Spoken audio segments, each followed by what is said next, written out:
हाय दोस्तों, आज हम ट्रॉय नाम की एक शानदार फिल्म की कहानी जानेंगे। दोस्तों, फिल्म की शुरुआत प्राचीन यूनान, ग्रीस से होती है, जहां दो शक्तिशाली राज्यों थेस्ली और फथिया की सेनाएं युद्ध के मैदान में आमने सामने खड़ी है। दोनों ओर हजारों सैनिक हथियारों से लैस है, लेकिन कोई भी पहला हमला करने की हिम्मत नहीं कर रहा, क्योंकि इस युद्ध का फैसला केवल एक योद्धा करेगा। थेस्ली का राजा अपने सबसे ताकतवर योद्धा बोआग्रियस को आगे भेजता है। उसका विशालकाय शरीर और क्रूर स्वभाव देखकर दूसरी सेना के सैनिक डर जाते हैं। तब फथिया का राजा घोषणा करता है कि उसकी ओर से दुनिया का सबसे महान योद्धा अकिलीस लड़ेगा। लेकिन एक समस्या है, अकिलीस कहीं दिखाई नहीं देता। सभी लोग उसे ढूंढने लगते हैं। तभी पता चलता है कि वो युद्ध शुरू होने से पहले आराम से सो रहा है। उसके साथी उसे जगाते हैं और बताते हैं कि पूरा युद्ध उसी का इंतजार कर रहा है। अकिलीस बिना किसी घबराहट के युद्ध के मैदान में पहुंचता है। दूसरी ओर बोआग्रियस अपनी विशाल तलवार लेकर गरजता हुआ उसकी ओर बढ़ता है। दोनों सेनाएं सांस रोककर इस मुकाबले को देखने लगती हैं। जैसे ही लड़ाई शुरू होती है, बोआग्रियस पूरी ताकत से हमला करता है। लेकिन अकिलीस अपनी अविश्वसनीय गति और फुर्ती से उसका वार बचा लेता है। अगले ही पल वो हवा में ऊंची छलांग लगाकर सीधे बोआग्रियस की गर्दन पर तलवार से वार करता है। केवल एक ही वार में वो उस विशाल योद्धा का अंत कर देता है। पूरा मैदान कुछ क्षणों के लिए शांत हो जाता है। फिर थेस्ली के सैनिक डरकर अपने हथियार डाल देते हैं और बिना लड़ाई किए ही आत्मसमर्पण कर देते हैं। इस तरह सिर्फ एक योद्धा की जीत से पूरा युद्ध समाप्त हो जाता है। ये शुरुआती दृश्य दर्शकों को दिखाता है कि अकिलीस केवल एक साधारण सैनिक नहीं, बल्कि अपने समय का सबसे खतरनाक और अजेय योद्धा है। उसकी गति, आत्मविश्वास और युद्ध कौशल इतनी अद्भुत है कि दुश्मन सेना उसके नाम से ही कांपने लगती है। यही ओपनिंग सीन आगे आने वाली पूरी कहानी की नींव रखता है और बताता है कि ट्रॉय के युद्ध में अकिलीस की भूमिका कितनी महत्वपूर्ण होने वाली है। अकिलीस अगामेम्नन के लिए लड़ता है, लेकिन उसके क्रूर नेतृत्व से व्याकुल हो जाता है। इसी बीच ट्रॉय के राजकुमार हेक्टर और उसके भाई पेरिस ने स्पार्टा के राजा मेनेलास के साथ शांति संधि की। पेरिस ने मेनेलास की पत्नी रानी हेलेन के साथ प्रेम संबंध स्थापित किया और उसे चुपके से अपने घर लौट रहे जहाज पर सवार कर लिया। क्रोधित होकर मेनेलास अपने बड़े भाई अगामेम्नन से मिला और उससे ट्रॉय पर कब्जा करने में मदद मांगी।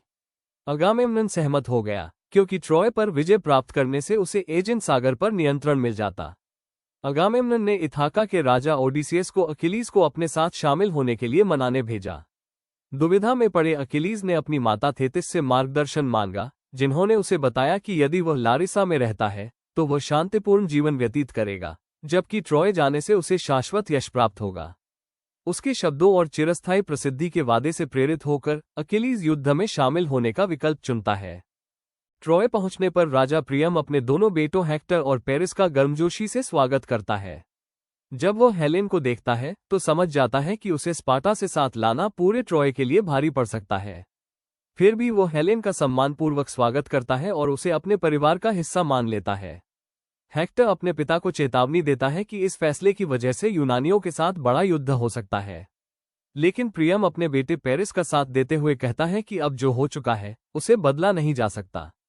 इसके बाद वो पूरे ट्रॉय को आने वाले युद्ध के लिए तैयार रहने का आदेश देता है।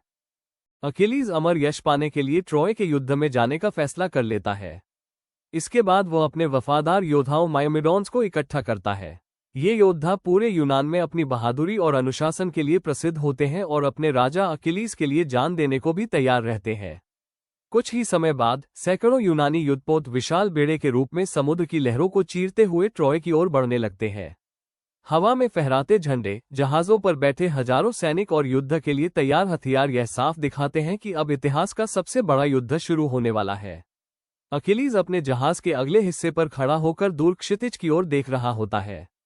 उसके चेहरे पर न कोई डर है और न ही किसी तरह की घबराहट। उसे अच्छी तरह पता है कि यह यात्रा शायद उसकी आखिरी यात्रा साबित हो सकती है, लेकिन उसे अपनी मौत से ज्यादा अपनी अमर पहचान की चिंता है।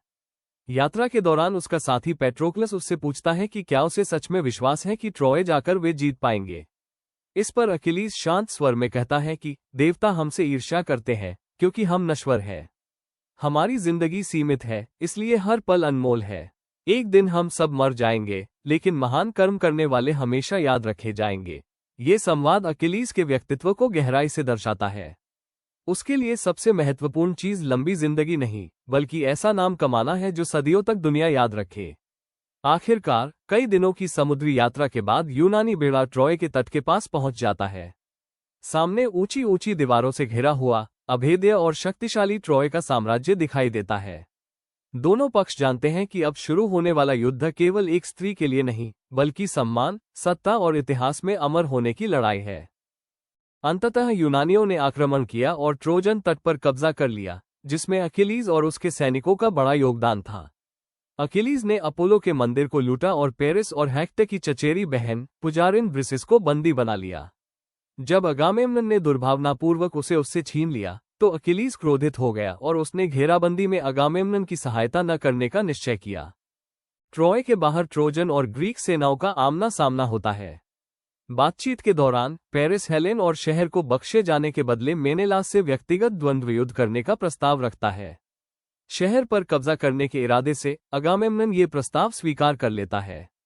मेनेलास पेरिस को घायल कर देता है और लगभग उसे मार ही डालता है, लेकिन हेक्टर द्वारा मारा जाता है, जिससे समझौता टूट जाता है। इसके बाद हुए युद्ध में हेक्टर एजेक्स द ग्रेट को मार डालता है और ट्रोजन सेना के हेक्टर के कुशल नेतृत्व के कारण कई ग्रीक सैनिक मारे जाते हैं, जिससे अगामेम्नन की सेना को पीछे हटना पड़ता है। वो ब्रिसिस को ग्रीक सैनिकों के मनोरंजन के लिए सौंप देता है, लेकिन अकिलीज उसे बचा लेता है और दोनों के बीच प्रेम संबंध बन जाता है। उसी रात ब्रिसिस उसे मारने के इरादे से चुपके से अकिलीज के कमरे में घुस जाती है, लेकिन इसके बजाय वो उससे प्यार करने लगती है और वे प्रेमी बन जाते हैं। फिर अकिलीज ट्रॉय छोड़ने का फैसला करता है, जिससे उसके चचेरे भाई और शिष्य पेट्रोक्लस को बहुत निराशा होती है। हेक्टर के विरोध के बावजूद प्रियम उसे यूनानियों पर हमला करने का आदेश देता है। युद्ध में हेक्टर एक योद्धा से द्वंद्व युद्ध करता है जिसे वह अकिलीज समझता है और उसका गला काट देता है, लेकिन फिर देखता है कि वो पेट्रोक्लस है। व्याकुल होकर हेक्टर अंतिम प्रहार में पेट्रोक्लस को मार डालता है और दोनों सेनाएं उस दिन के लिए युद्ध रोकने पर सहमत हो जाती है। अकिलीज को अपने चचेरे भाई की मृत्यु की सूचना मिलती है और वह बदला लेने की कसम खाता है। अकिलीज से सावधान हेक्टर अपनी पत्नी एंड्रोमाचे को ट्रॉय के नीचे एक गुप्त सुरंग दिखाता है। यदि उसकी मृत्यु हो जाती है और शहर गिर जाता है, तो वह उसे अपने बच्चे और बचे हुए लोगों को शहर से बाहर माउंट इडा ले जाने का निर्देश देता है। अगले दिन अकिलीज ट्रॉय के बाहर पहुंचता है और हेक्टर को चुनौती देता है।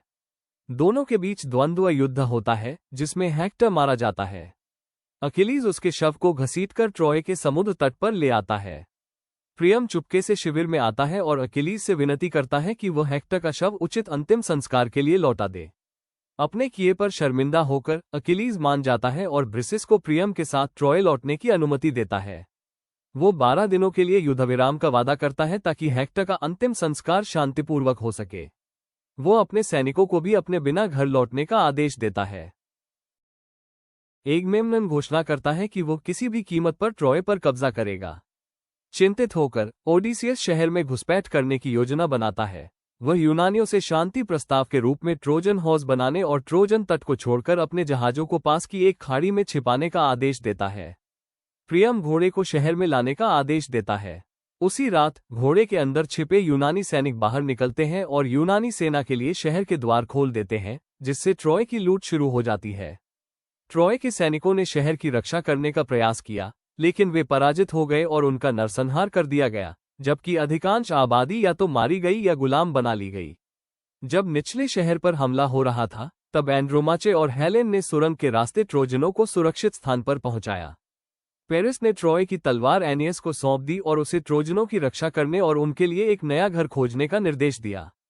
जैसे ही यूनानी सेना महल की दीवारों में प्रवेश कर गई, ग्लॉकस ने शेष ट्रोजन सैनिकों का नेतृत्व करते हुए महल की बहादुरी से रक्षा की।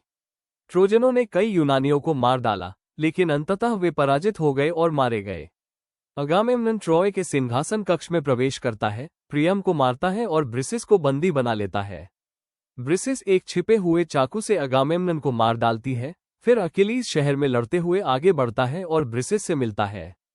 पेरिस अपने भाई का बदला लेने के लिए अकिलीज की एड़ी में एक तीर मारता है और फिर उसके शरीर में कई और तीर मारता है। अकिलीज ब्रिसिस को विदाई देता है और मरने से पहले उसे पेरिस के साथ भागते हुए देखता है। इसके बाद अंततः यूनानियों द्वारा ट्रॉय पर कब्जा कर लिया जाता है और अकिलीज के लिए एक अंतिम संस्कार आयोजित किया जाता है, जहां ओडिसियस स्वयं उनके शरीर का दाह संस्कार करता है।